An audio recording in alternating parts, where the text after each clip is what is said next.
Bạn đã biết cách sử dụng phấn má hồng. Một chút phấn má hồng là điều rất quan trọng mỗi khi bạn trang điểm.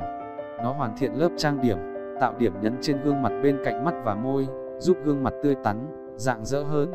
Ở thao tác cuối này, có một vài vấn đề mà bạn nên tìm hiểu để đạt hiệu quả tốt nhất mỗi khi thao tác nhé.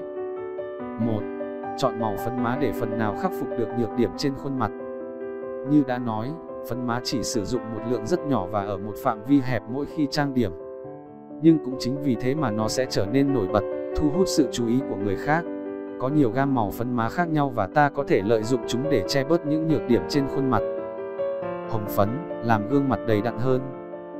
Hồng da, làm gương mặt trẻ trung, tự nhiên.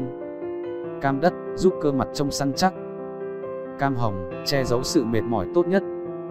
Nâu da, đem lại vẻ đẹp khỏe mạnh cho làn da. Nâu đồng, là màu được ưa chuộng nhất trong 2 năm nay vì nó tạo nên sự nóng bỏng và cuồng nhiệt. Lưu ý, nếu da bạn ngăm ngăm không nên chọn tông màu đồng quá đậm hoặc quá ngả sang màu cam. 2. Chọn loại phấn má phù hợp với loại da của mình. Hiện nay, phấn má chủ yếu có 2 dạng, dạng kem và dạng bột. Phấn má dạng kem thích hợp cho da khô. Loại này cho hiệu quả tốt nhất khi bạn sử dụng ngón tay để thoa. Chỉ nên lấy một lượng kem thật nhỏ rồi thoa lên trên xương gò má của bạn thật nhẹ nhàng và di chuyển theo chiều dọc. Hãy nhớ mỉm cười. Phải thoa thật kỹ để kem được hấp thu hoàn toàn vào. Phấn má dạng bột phải có cỏ mới có thể sử dụng được. Chúng thích hợp cho da hỗn hợp. Thoa cỏi trong phấn và nhẹ nhàng thổi bớt bột phấn trước khi thoa lên má. 3. Đánh má hồng theo hình dáng khuôn mặt. Nếu sở hữu gương mặt tròn, bạn nên tán phấn từ nơi cao nhất của gò má, sau đó tán đều theo hướng xéo về màng tai. Phủ thêm một lớp má hồng nhẹ ven thái dương, nơi tiếp xúc với chân tóc. Màu má xéo sẽ tạo cảm giác dài hơn cho khuôn mặt bạn.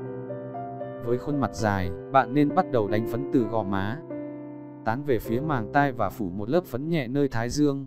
Nhưng thâm vào đó, hãy dặm chút phấn hồng lên mí mắt và cằm. Tôn hồng nhấn nhá nơi má, cằm, mi mắt sẽ giúp khuôn mặt bạn trông đầy đặn hơn trong mọi trường hợp.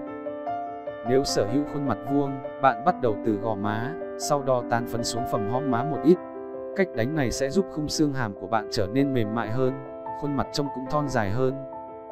Với khuôn mặt mỏng hay gò má thấp, các chuyên gia khuyên bạn nên chọn các tông màu hồng sáng hoặc hồng có ánh nhũ để tạo vẻ tươi tắn và điểm nhấn cho khuôn mặt. Bài cùng chủ đề, cách trang điểm tự nhiên theo từng khuôn mặt. 4. Cách giữ màu má lâu trôi. Rất nhiều người thường than phiền rằng màu phấn má hồng của họ phai màu không dấu vết trong nửa ngày sau khi trang điểm, hoặc nếu không, họ phải dặm đi dặm lại rất nhiều lần mới giữ được màu má. Vấn đề này có thể được giải quyết một cách dễ dàng nếu bạn tạo lớp cho màu má hồng.